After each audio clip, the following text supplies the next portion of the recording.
Maligayang pagbisita at pagbabalik po sa ating munting channel. Narito na po, ang karugtong ng ating istorya. Ikalawang kabanata. Ang pagsilang ng dalawang multo. Nagising si Jenny sa ospital, mahina ang katawan ngunit bakas sa kanyang mukha ang pag-asa nang makita si Edna. Niyakap siya ng kaibigan, hindi alintana ang pagod sa pag-aalaga. Jenny, huwag kang mag-alala. Hindi kita iiwan, sabi ni Edna habang pinupunasan ang pawis sa noo ng kaibigan. Edna, maraming salamat. Kahit kailan, hindi mo ako binigo, mahinang sagot ni Jenny. Habang nag-uusap ang dalawa, napansin ni Edna na kulang ang mga gamit ni Jenny. Sandali lang, Jenny. Uuwi ako para kunin ang mga gamit mo. Babalik ako agad. Edna, huwag na. Dito ka na lang. Humigpit ang hawak ni Jenny sa kamay ng kaibigan, ngunit nginitian siya nito. Kailangan mong magpahinga, Jenny. Bibilisan ko, upang makabalik agad. Walang nagawa si Jenny kundi hayaang umalis si Edna.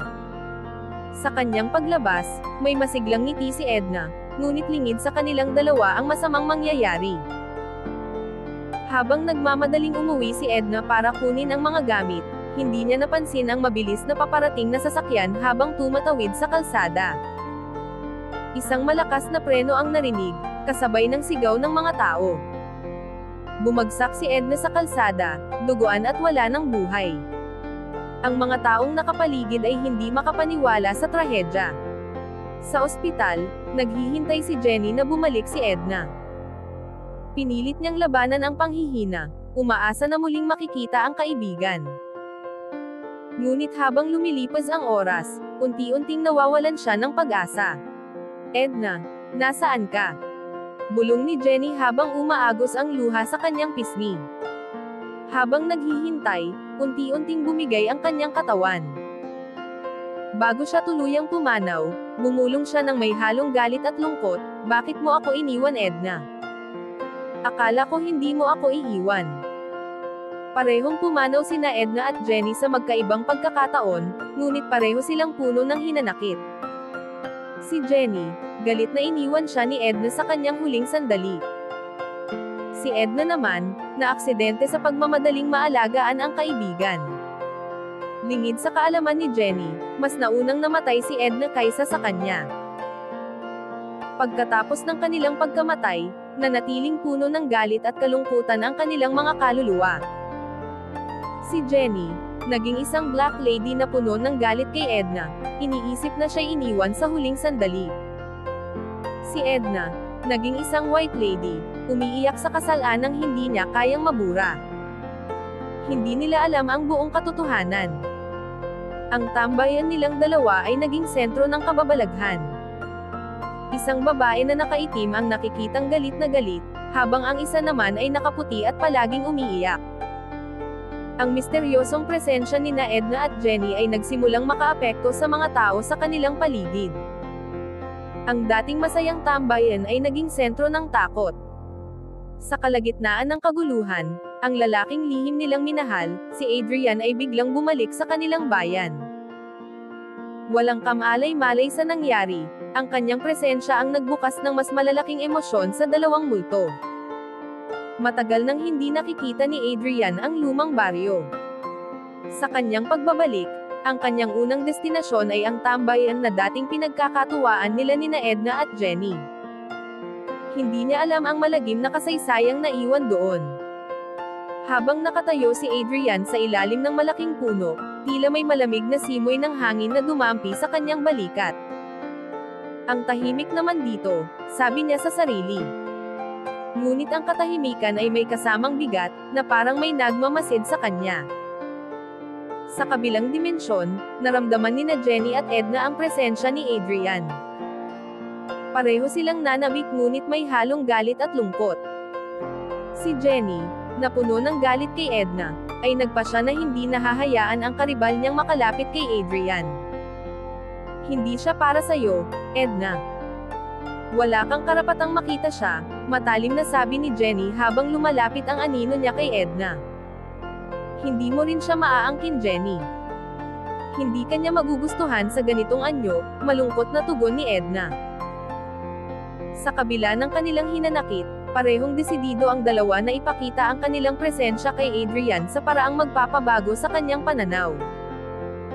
Habang naglalakad si Adrian pauwi mula sa tambayan, napansin niyang tila may sumusunod sa kanya. Sa kanyang paglingon, nakita niya ang isang babaeng nakaputi na umiiyak sa di kalayuan. Tila pamilyar ito ngunit hindi niya makita ng malinaw ang mukha. Edna. Jenny. Tanong niya, ngunit wala siyang tugon na narinig. Nang muli siyang tumingin, wala na ang babae. Napabuntong hininga siya, iniisip na baka siya'y nananaginip lamang. Sa di kalayuan naman, nakamasid si Jenny. Ang kanyang mga mata ay puno ng galit habang pinapanood si Adrian na tila mas naaantig kay Edna. Hindi pwede ito, bulong niya, habang naglaho sa dilim. Nagsimulang magparamdam sina Jenny at Edna kay Adrian sa iba't ibang paraan. Si Edna ay nagpapakita sa anyo ng isang mapagpakumbabang white lady, habang si Jenny naman ay nagpapakita sa anyo ng isang nakakatakot na black lady. Isang gabi, habang natutulog si Adrian naramdaman niya ang malamig na hangin sa kanyang silid. Nang dumilat siya, nakita niya ang anino ni Jenny sa gilid ng kama. Adrian. Ba't mo kami iniwan? Malamig na tanong nito. Biglang sumulpat si Edna, humarang sa harapan ni Adrian. Huwag mo siyang sasaktan, Jenny. Hindi niya kasalanan ang lahat ng ito, sigaw ni Edna. Nagising si Adrian sa gulat, tumayo at tumingin sa paligid. Wala siyang nakita ngunit ramdam niya ang presensya ng dalawang babae. Kinabukasan, patuloy na iniisip ni Adrian ang kakaibang mga pangyayari. Napansin niyang tila pamilyar ang boses na narinig niya sa panaginip, ngunit hindi niya matukoy kung kanino. Sa kabila nito, pinilit niyang ituloy ang araw niya sa normal na paraan. Habang naglalakad siya patungo sa dating bahay nina Jenny at Edna, unti-unting bumalik sa kanya ang mga alaala ng kanilang masasayang araw. Nakatayo siya sa ilalim ng puno kung saan madalas silang mag-usap. Kung nandito lang kayo, siguradong tatawanan niyo ako, sabi niya habang nakatingala. Hindi niya alam, parehong nagmamasid sina Jenny at Edna mula sa di kalayuan. Si Edna, puno ng pangungulila, habang si Jenny ay lalong nagngangalit sa galit.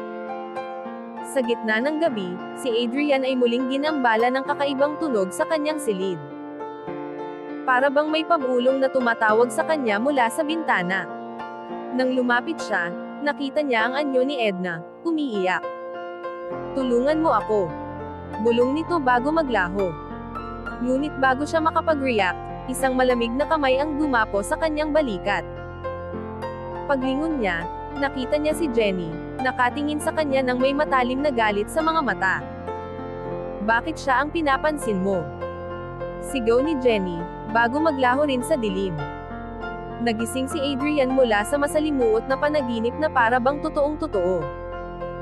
Nanginginig niyang hinawakan ang kanyang ulo.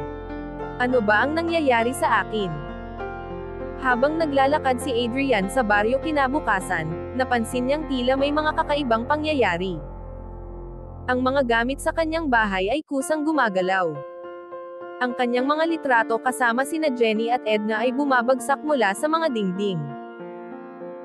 Isang gabi, habang naglilinis siya ng mga lumang gamit, natagpuan niya ang isang kwintas na ibinigay niya noon kay Jenny. Tila bigla itong uminit sa kanyang kamay. Ano ba ang ibig sabihin nito? Tanong niya sa sarili. Sa parehong sandali, sa kabilang dimensyon, naramdaman nina Jenny at Edna ang pagkilos ni Adrian. Pareho silang nagdesisyong magpakita muli sa kanya upang maipaglaban ang kanilang hinanakit. Sa sumunod na gabi, nagkaroon ng direktang sagupaan sina Jenny at Edna habang sinusundan si Adrian sa kanyang bahay. Wala kang karapatang lumapit sa kanya. Sigaw ni Jenny habang hinaharangan si Edna. Huwag mong idamay si Adrian sa galit mo, Jenny. Hindi niya kasalanan ang nangyari sa atin, sagot ni Edna nang may hinahon ngunit may halong pighati. Nagsimula ang matinding pagtatalo ng dalawa, ngunit biglang bumukas ang pinto ng kwarto ni Adrian. Nakita niya ang dalawa sa kauna-unahang pagkakataon, si Edna sa anyo ng White Lady at si Jenny bilang Black Lady. Jenny. Edna. Anong nangyayari? Tanong niya, hindi makapaniwala sa kanyang nakikita. Nanginginig si Adrian habang nakatitig kina Jenny at Edna. Hindi niya maipaliwanag kung paano silang naroroon, ngunit ang presensya nila ay totoo at nakakapangilabot. Adrian, sabi ni Edna na may luha sa mga mata. Hindi mo alam kung gaano kahirap ang lahat ng ito para sa akin. Nandito ako upang sabihin ang totoo. Bago pa makapagsalita si Adrian, sumingit si Jenny, galit na galit. Huwag kang magkunwari, Edna. Siya ang dahilan kung bakit tayo nagkaganito. Hindi ko hahayaan na ikaw ang magsalita muna. Jenny, ano ang ibig mong sabihin? Ano ba talaga ang nangyari sa inyo? Tanong ni Adrian habang ang kanyang boses ay nanginginig. Hindi mo na kailangang mabatid, tugon ni Jenny habang naglalakad palapit sa kanya. Ang importante, nandito ka ngayon. At hindi ko hahayaan na sirain ni Edna ang anumang meron tayo. Habang pinapanood ni Adrian ang dalawa, biglang nag-flash sa kanyang isipan ang mga alaala ng kanilang kabataan. Naalala niya ang masasayang araw nilang tatlo, ngunit kasabay nito ang unti-unting pagkasira ng kanilang samahan. Habang naglalaban ang dalawa, tila naramdaman ni Adrian ang bigat ng kanilang mga hinaing.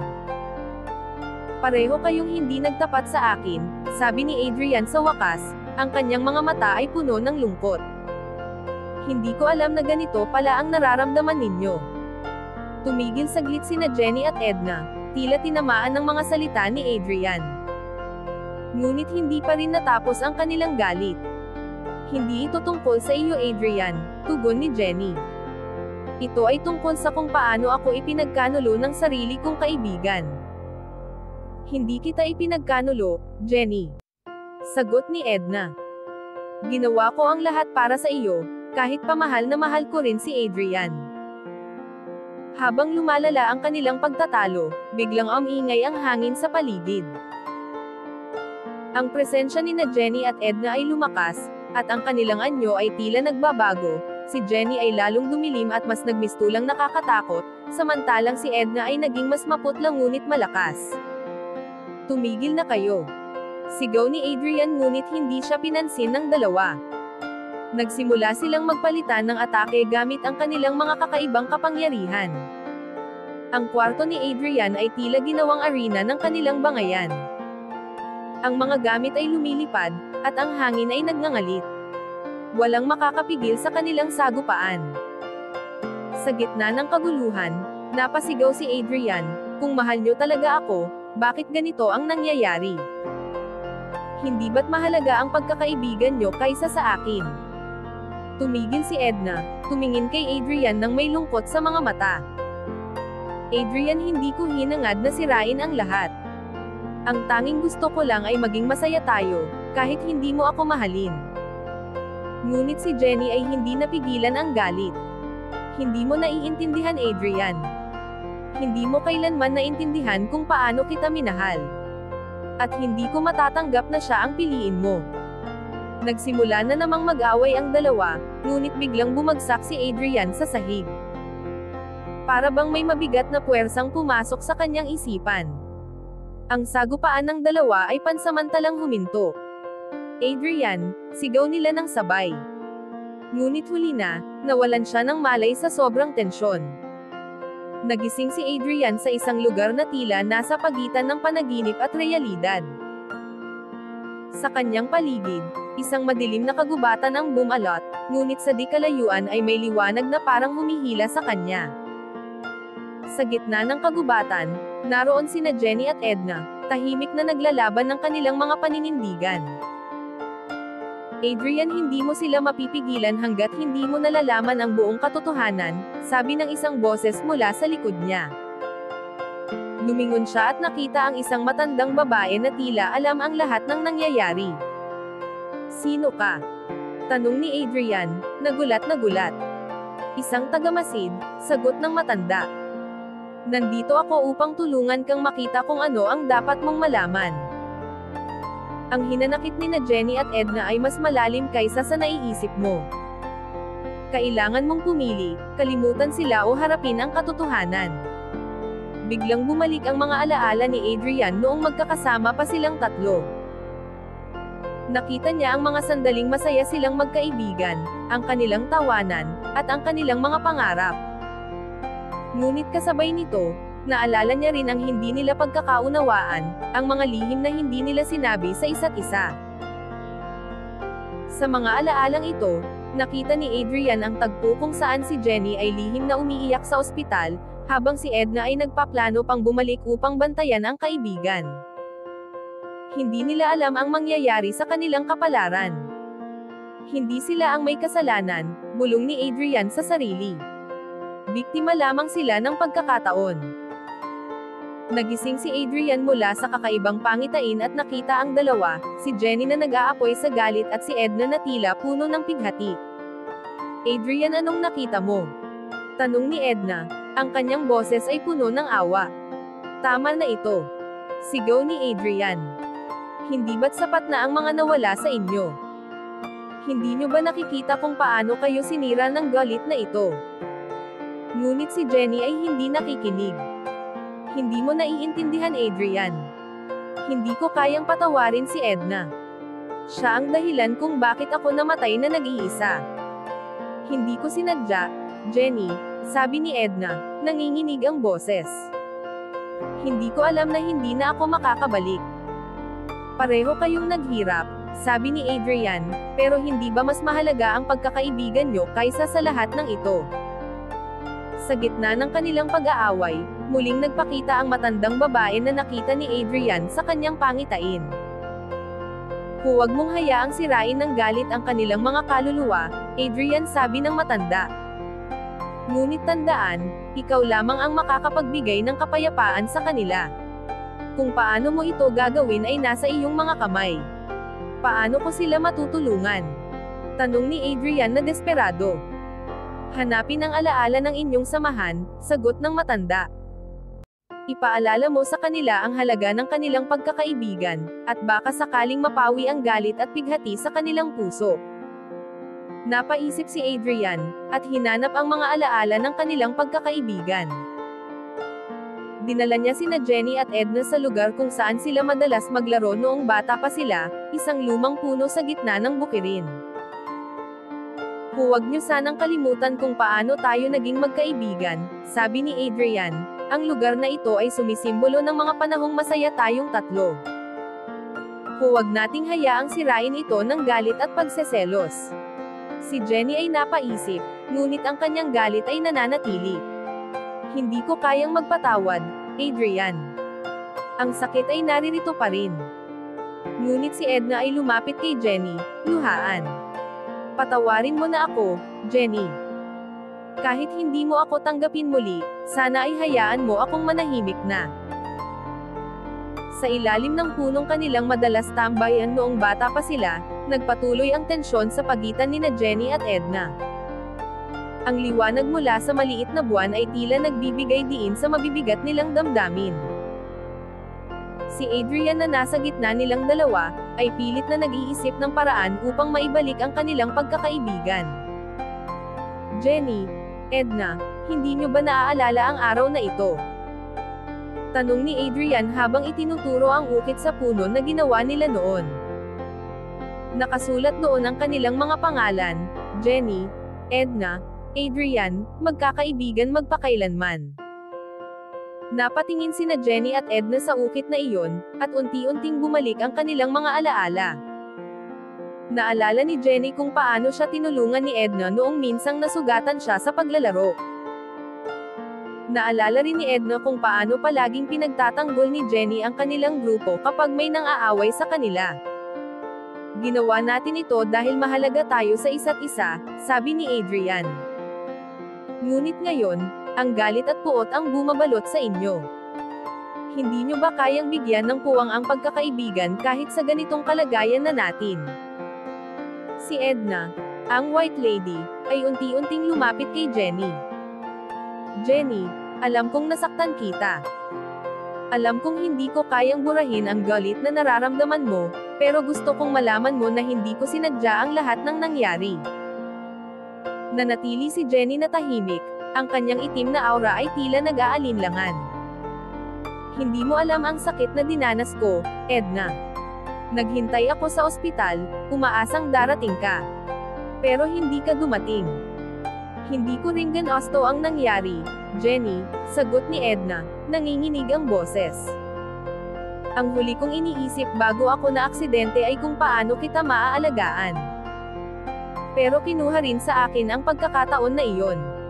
Napatigil si Jenny. Ang galit sa kanyang mga mata ay tila napalitan ng lungkot.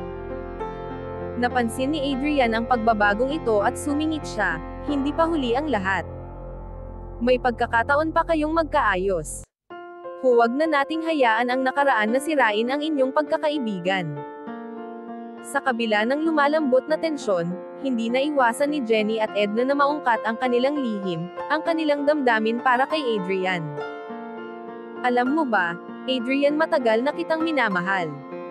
Biglang sabi ni Jenny, na ikinagulat ng lahat. Pero pinili kong hindi sabihin dahil ayaw kong masira ang pagkakaibigan namin ni Edna. Nagulat si Edna ngunit napatingin siya kay Adrian. Jenny, ako rin, pero pinili kong hindi sabihin dahil mas mahalaga ka sa akin kaysa sa nararamdaman ko. Si Adrian, bagamat nagulat sa mga revelasyon, ay nagsalita, hindi ko alam ang mga ito. At ngayon, gusto kong malaman nyo na ang damdamin nyo para sa akin ay hindi dapat maging dahilan ng pagkasira ng inyong pagkakaibigan. Mahal ko kayo bilang magkaibigan, at sana ay magkaayos kayo. Nagkaroon ng katahimikan. Si Jenny ay tila naglalaban sa kanyang isip, ang galit na matagal niyang kinimkim laban kay Edna, at ang alaala ng kanilang pagkakaibigan. Sa wakas, huminga siya ng malalim at tumingin kay Edna. Hindi ko alam kung kaya ko agad magpatawad, Edna. Pero gusto kong subukan. Ayoko nang manatiling ganito, punong-puno ng galit. Lumapit si Edna kay Jenny at iniabot ang kamay. Salamat, Jenny. Maghihintay ako kung kailan mo kayang magpatawad ng lubos. Nagbuntong hininga si Adrian, halatang gumaan ang kanyang pakiramdam. Ito ang simula. Hindi pa tapos ang laban, pero mas magaan na ang ating daan. Sa ilalim ng puno, nagkaroon ng panibagong simula ang magkakaibigan. Bagamat hindi pa ganap na naibalik ang dating samahan, ang unang hakbang sa pagpapatawad ay nagbigay liwanag sa madilim nilang nakaraan. Ngunit sa di kalayuan, tila may gumagalaw sa kagubatan. Isang misteryosong nilalang ang nagmamasid sa kanila, nakangisi habang inaabangan ang susunod na mangyayari. Hanggang dito na lang po muna. Maraming salamat po sa pakikinig. Pwede po bang humingi ng subscribe bilang pagsuporta sa ating munting channel? Hanggang sa susunod po muli. Stay safe and God bless.